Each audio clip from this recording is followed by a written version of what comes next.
This next image is a shot of one of my favorite musicians of all time. Her name is Imogen Heap.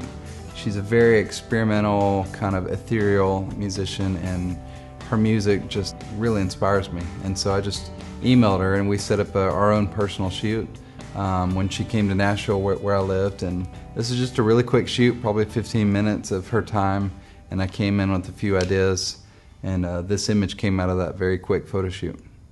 This was my first year of being a professional photographer, and so I was shooting quite simply back then, and this was just lit with a 3-foot by 2-foot softbox, you know, straight over my head, a 45-degree angle on the subject. Pretty simple, but that soft light on her face, her skin just lit up, and there's nothing more to it, very simple.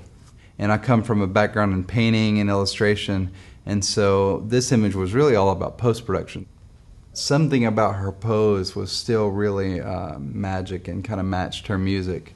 And so I went into Photoshop and removed her from the background entirely, brought her back in.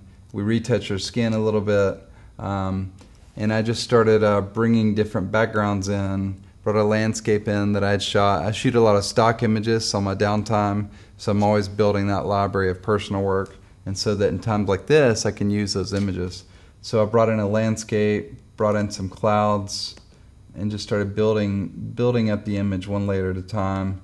I do this really crazy effect where I reshoot images on my cinema display through various glass and old cameras, and so I shot this image again through my various techniques, and then I brought those images of the image back into Photoshop and layered them on top of the original. And so it started creating this really bizarre effect, and it started bringing this like weird noise and grain and dust and all kinds of weird textures that really made the image come to life. And I just kept building until I was satisfied. You know, they say that half of art is knowing where to start and the other half is knowing when to stop.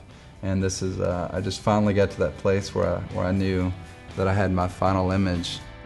Sometimes I know going into a shoot, I know what my vision is going to be, and sometimes I really don't. Sometimes it's just about discovering where it's headed. And even when I opened it up at first in Photoshop, I still didn't know exactly what it was going to be.